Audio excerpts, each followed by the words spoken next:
Salut, eu sunt Carla și astăzi voi face 24 de ore în albastru. Înainte de a începe acest videoclip, v-aș ruga să dați un like, să ajungem la 100 de like-uri, un share să-l vadă și prietenii voștri și subscribe.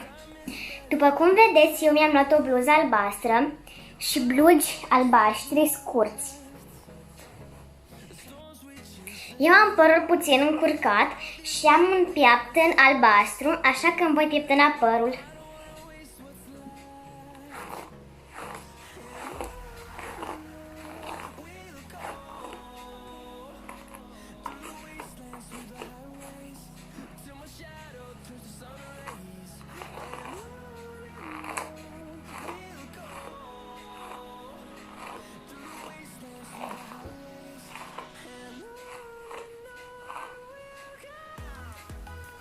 Gata.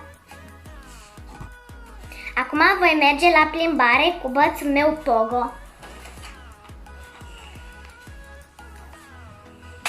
Nu prea mă pricep să sar pe el, dar este bine. Eu mai am această bomboană cu ambalaj albastru și o voi mânca.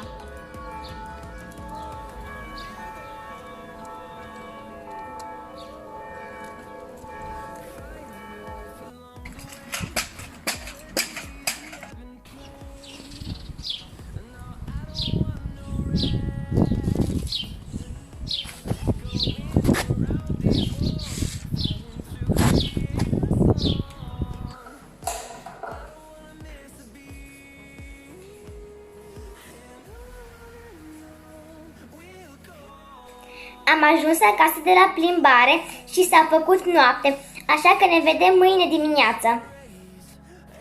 Este a doua zi și mi s-a gătat deja challenge-ul. Cam atât a fost și cu acest videoclip. Dacă v-a plăcut, nu uitați să dați un like, să ajungem la 100 de like-uri, un share să-l vadă și prietenii voștri și subscribe. Pa, pa!